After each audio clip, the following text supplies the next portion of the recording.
আসসালামু আলাইকুম রহমতুল্লাহি ওবরকাতুহু। সম্মানিত দর্শক, কাতারের রাজধানী দোহাতে বাংলাদেশকে নিয়ে পরাশক্তি সমূহের জরুরি বৈঠক বসেছে। এরকম একটি খবর সামাজিক মাধ্যমে রীতিমতো সয়লাব হয়ে পড়েছে। আর সেই খবরকে কেন্দ্র করে খবরের পক্ষের শক্তি, বিপক্ষের শক্তি। এক পক্ষ বলছে যে খবর সত্যি, আর এক পক্ষ বলছে ভুয়া, এটা কোনো খবরই নয়। আবার বর্তমান সরকার এবং রাজনীতির পক্ষ এবং বিপক্ষের শক্তি এবং যারা রাজনীতির স্টেক হোল্ডার রয়েছেন, তাদের মধ্যে যে বাহাস, সেই বাহাসে অসংখ্য কনটেন্ট তৈরি হয়ে গেছে সামাজিক মাধ্যমে। বাংলাদেশের নিরাপত্তা উপদেষ্টা জনাব খলিলুর রহমান কাতারে গিয়েছেন, আগামীতে আরও যাবেন এবং পরিস্থিতি এতটা জটিল এবং এতটা গুরুত্বপূর্ণ এই কাতারের বৈঠক, সেই বৈঠকে খলিলুর রহমান যেন নিয়মিত অংশগ্রহণ করতে পারেন, এজন্য তিনি তার সকল কর্মসূচি বাদ দিয়ে বেশিরভাগ সময় আগামীতে কাতারে থাকবেন, এরকম খবর প্রচার করা হচ্ছে কারো কারো পক্ষ থেকে। যারা আওয়ামী লীগের লোকজন, তাদের বক্তব্য হলো যে বর্তমান সরকার সম্পর্কে আমেরিকা এবং পশ্চিমাদের যে একটা দৃষ্টিভঙ্গি ছিল, সেটা এখন রিভার্স হয়ে গেছে। আমেরিকা এবং ইউরোপ তাদের মোহভঙ্গ হয়েছে এবং তারা মনে করছে যে বর্তমান সরকার গণতন্ত্রের জন্য, তাদের প্ল্যান প্রোগ্রামের জন্য, কিংবা তারা বাংলাদেশের কাছ থেকে আগামীতে যা কিছু আশা করছে তার জন্য এই সরকার উপযুক্ত নয়। ক্ষেত্র বিশেষে সরকার গত 15 মাসে যা কিছু করেছে, তার ফলে দীর্ঘমেয়াদে পশ্চিমা যে স্বার্থ, তাদের দৃষ্টিভঙ্গি, তাদের আইডিওলজি, সেই আইডিওলজির বিপরীত কিছু এই বাংলাদেশে ঘটতে যাচ্ছে, এরকম প্রচার হচ্ছে। কাজেই তারা তওবা করতে চাচ্ছে, ফিরে যেতে চাচ্ছে, মাপ চেয়েছে, ক্ষমা চেয়েছে বা ক্ষমা চাইতে তারা প্রস্তুত। কি করবে? আবার সেই যে লাউ সেই কদু, বিএনপির কাছে যাও, কিংবা আবার সেই আওয়ামী লীগের কাছে যাও, আওয়ামী লীগ বিএনপিকে একত্রে বসাও। এটা লিবারেলদের কথাবার্তা, যে আওয়ামী লীগ এবং বিএনপি জাতীয় পার্টি এ সকল রাজনৈতিক দলকে মূল ফোকাসে রেখে অন্যান্য ইসলামী যে রাজনৈতিক দলগুলো রয়েছে তাদেরকে সহযোগী করে ছোট ছোট রাজনৈতিক দলগুলোকে রেখে, যেটাকে ইনক্লুসিভ নির্বাচন বলা হয়, সকল পক্ষ অংশগ্রহণ করবে, প্রয়োজনে এক বা একাধিক রাজনৈতিক জোট হবে, এরকম একটা রাজনৈতিক মেরুকরণ করার জন্য পশ্চিমা শক্তিরা কাতারে বৈঠক করছেন। এটা বলছে যারা মধ্যপন্থা অবলম্বন করেন সেই সকল রাজনৈতিক যারা বিশ্লেষক রয়েছেন তারা। আর আওয়ামী লীগের যারা লোকজন, তাদের তো গালগপ্পের শেষ নেই। কাতারের এই বৈঠক নিয়ে তাদের প্রথম বক্তব্য হলো যে তারা মনে করছে আওয়ামী লীগের লোকজন শেখ হাসিনাকে নিয়ে বাংলাদেশের ভিতরে যা কিছু হচ্ছে সর্বক্ষেত্রে খুব দ্রুত সেটা রিভার্স হয়ে যাবে। শেখ হাসিনা সে আগের চেয়ে অনেক শক্তিশালী হয়ে বাংলাদেশে ফিরবেন।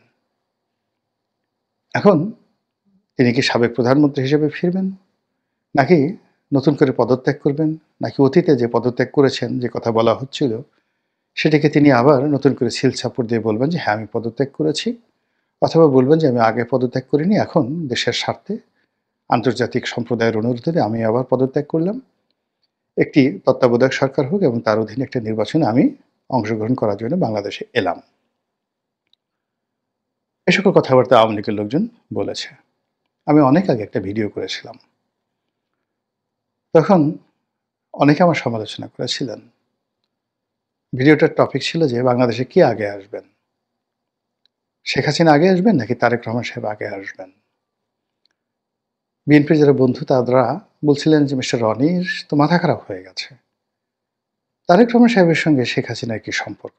শেখ হাসিনা ইজ আউটস্টেড, তাকে বাংলাদেশ থেকে বিতাড়ন করা হয়েছে, তিনি এখান থেকে পালিয়ে গেছেন, তার রাজনীতির কবর রচনা হয়ে গেছে। আগামী 20 বছরের মধ্যে আওয়ামী লীগের সরেয়া উচ্চারণ করার মতো লোক যেখানে নাই, সেখানে বাংলাদেশে কে আগে আসবেন এবং সেখানে তারেক রহমান সাহেবের সঙ্গে যদি শেখ হাসিনার আগমনের তুলনা করা হয়, এর চেয়ে বদভুন্মাতার বাংলাদেশে কে আছে?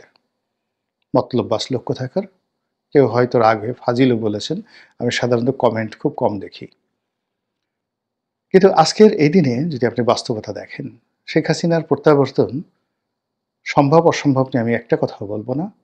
কিন্তু তারেক রহমান সাহেবের দেশে আগমন নিয়ে যে ধোঁয়াশা তৈরি হয়েছে, যে অনিশ্চয়তা তৈরি হয়েছে, যে দ্বিধাদ্বন্দ্ব তৈরি হয়েছে, যে প্রশ্নগুলো উঠছে, সেগুলো আমাদের গত ১৫ মাসের পুঞ্জীভূত ক্ষোভ, কষ্ট, বেদনা, অনিশ্চয়তার একটি সম্মিলিত রূপ। যা বলছিলাম, কাতারে সেই বৈঠক নিয়ে আওয়ামী লীগের লোকজন যেটা বলার চেষ্টা করছেন যে মূলত আওয়ামী লীগকে মূল রিংয়ে ফেরানোর জন্য পশ্চিমা রাষ্ট্রশক্তি, পরাশক্তি ভারতের মধ্যস্থতায় বা ভারতের ইনফ্লুয়েন্সের প্রভাবে এই কাজগুলো করছে। আওয়ামী লীগের লোকজন মনে করছেন যে এখন বাংলাদেশে যে রাজনীতির দুর্ভিক্ষ চলছে, সেখানে গত ১৪ মাসে বাঙালির মোহভঙ্গ হয়েছে। তারা বুঝতে পেরেছে কি রত্ন তারা হারিয়েছে। তারা বুঝতে পেরেছে কি সর্বনাশ বাংলাদেশের ঘটেছে। উন্নয়ন, অবকাঠামো উন্নয়ন, মানব সম্পদ উন্নয়ন, কর্মসংস্থান সৃষ্টি, কর্মসংস্থানের যে সৃজন সেটি, এবং বাংলাদেশ নামক রাষ্ট্রটিকে সারা দুনিয়াতে ব্র্যান্ডিং করার ক্ষেত্রে আওয়ামী লীগের কোনো বিকল্প নাই, এটা আওয়ামী লীগের লোকজন মনে করছে। কারণ গত ১৪ মাসে আমাদের পাসপোর্টের যে করুণ দশা, বিশ্বের বেশিরভাগ দেশ এখন ভিসা দিতে দ্বিধাগ্রস্ত। অনেক জায়গায় ভিসা পাওয়া যাচ্ছে না। বাঙালিরা যেখানে সেখানে অপদস্থ হচ্ছেন বিদেশের মাটিতে। কিন্তু শেখ হাসিনার জমানাতে এটা ছিল না। আওয়ামী লীগের লোকজনের বক্তব্য, সেই গ্লোরিয়াস টাইম, শেখ হাসিনার যে গ্লোরিয়াস টাইম, সেটি হয়তো আবার বাঙালিরা আশা করছে। তারা পদ্মা সেতু দিয়ে যখন যায় তখন শেখ হাসিনার জন্য কাঁদে। তারা যখন মেট্রো রেলে উঠে, এক্সপ্রেস ওয়েতে উঠে, এবং বাংলাদেশে কতগুলো ল্যান্ডমার্ক হাইওয়ে হয়েছে। আপনি যদি টাঙ্গাইল যান, ঢাকা টাঙ্গাইল হাইওয়ে, আপনি যদি বগুড়া যান, রংপুর যান, সেক্ষেত্রে উত্তরবঙ্গের যে হাইওয়েগুলো হয়েছে।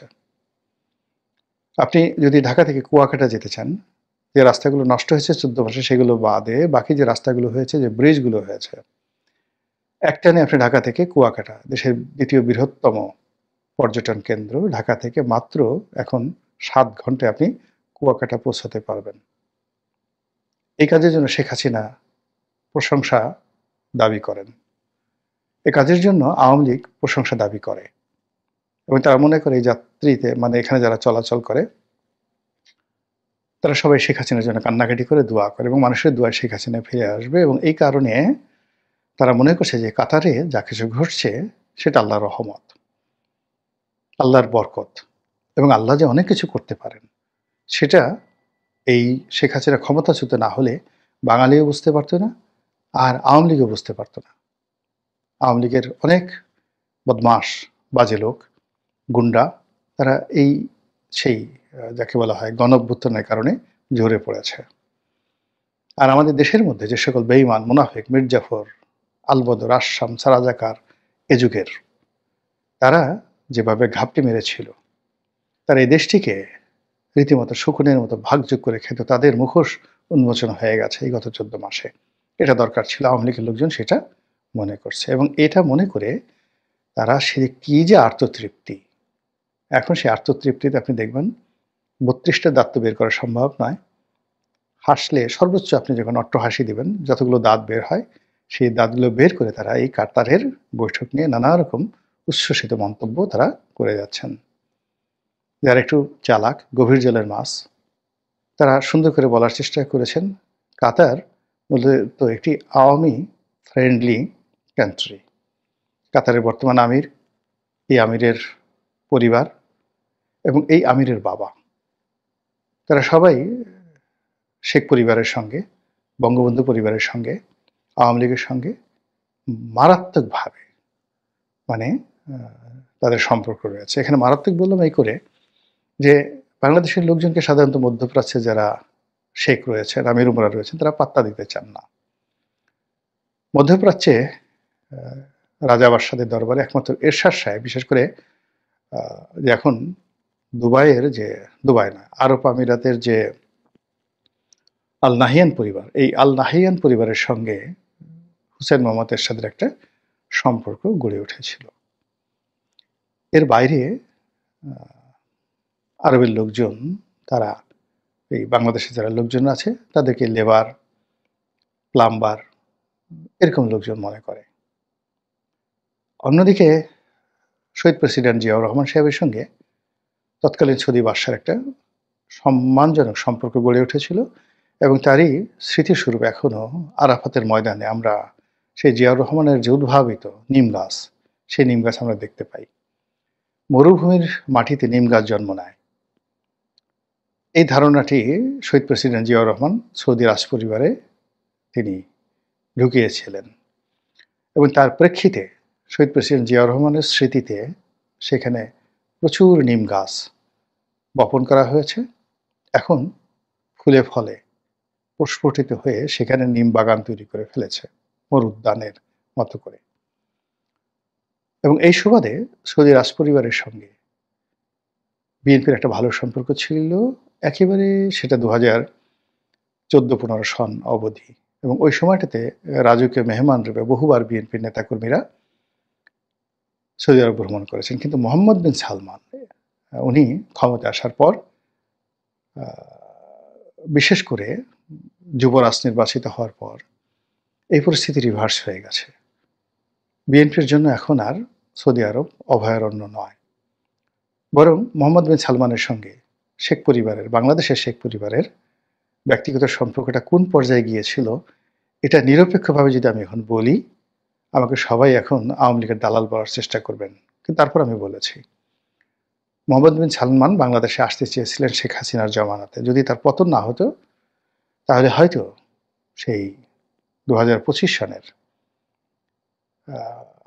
ফেব্রুয়ারি বা মার্চ মাসে মোহাম্মদ বিন সালমান আসতেন এবং সৌদি তেল কোম্পানি আরামকো, সেই আরামকোর বিগেস্ট ইনভেস্টমেন্ট, পৃথিবীর সবচেয়ে বড় ইনভেস্টমেন্টটা চট্টগ্রামে হওয়ার কথা ছিল 3টা ফেজে। চট্টগ্রাম ইস্টার্ন রিফাইনারিকে আধুনিকীকরণ, নতুন এলএনজি টার্মিনাল নির্মাণ এবং গভীর সমুদ্রে রিফাইনারি প্রতিষ্ঠা করা এবং সেই রিফাইনারি থেকে এই যে আমাদের যে দক্ষিণ পূর্ব এশিয়া সহ বে অফ বেঙ্গল কেন্দ্রিক যে সকল দেশ রয়েছে, ইন্দোনেশিয়া, চায়না, তারপর সিঙ্গাপুর, এ সকল এলাকাতে সৌদি তেলের যে বাফার স্টক এবং সরবরাহ, সেই ব্যাপারে তাদের একটা মাস্টার প্ল্যান ছিল। $1 ট্রিলিয়ন একটা ইনভেস্টমেন্ট পরিকল্পনা হচ্ছিল ওই জামানাতে।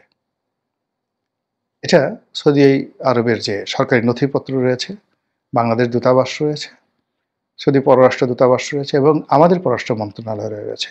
যে কেউ চ্যালেঞ্জ করলে সেখানে খোঁজ নিয়ে দেখতে পারেন। তো কাজেই আরবের ভূমিতে এই যে মুসলমান রাজা বাদশাদের বা আমাদের দেশের রাজনৈতিক নেতৃবৃন্দের যে সম্মান এবং মর্যাদা, এই যে যতটুকু বললাম এর বাইরে হয়নি। বাকি সবাই সেখানে ফকির, লেবার এরকম হিসেবে ট্রিট করে এবং তার প্রমাণ আমরা গত 14 মাসে দেখেছি যে এই দেশগুলো থেকে বর্তমান রেজিম যারা চালাচ্ছেন, সেটা দুবাই হোক, কাতার হোক, সৌদি আরব হোক, কুয়েত হোক কিংবা অন্য কোনো দেশ, ওমান হোক, কোনো দেশ থেকে ওরকম সম্মানজনক আমরা কোনো কিছু পাইনি। তারই ধারাবাহিকতায় আওয়ামী লীগের লোকজন বলার চেষ্টা করছেন, যেহেতু কাতার এখানে নেগোসিয়েশন করছে, সেখানে কাতারের আমির, তাদের সেনাবাহিনী প্রধান, তাদের ডিজিএফআই প্রধান, মানে ডিজিএফআই বলতে তাদের তো ডিজিএফআই নয়, তাদের হয়তো অন্য নামে আছে, তারা এখানে যে নেগোসিয়েশনগুলো হচ্ছে সেই নেগোসিয়েশনে তারা শেখ হাসিনার পক্ষে অতীত সম্পর্কের কারণে তারা ওকালতি করছেন। আর এখন আপনারা জানেন যে সৌদি আরবের মানে কাতারের যে আমির এবং সৌদি আরবের যে ক্রাউন প্রিন্স তিনি এবং আগামীতে সংযুক্ত আরব আমিরাতে যিনি প্রধান ব্যক্তি হতে যাচ্ছেন, এই ত্রয়ী, এই শক্তিটি মূলত এখন মধ্যপ্রাচ্যের পুরো রাজনীতি নিয়ন্ত্রণ করছে। তো কাজেই তাদের সঙ্গে যদি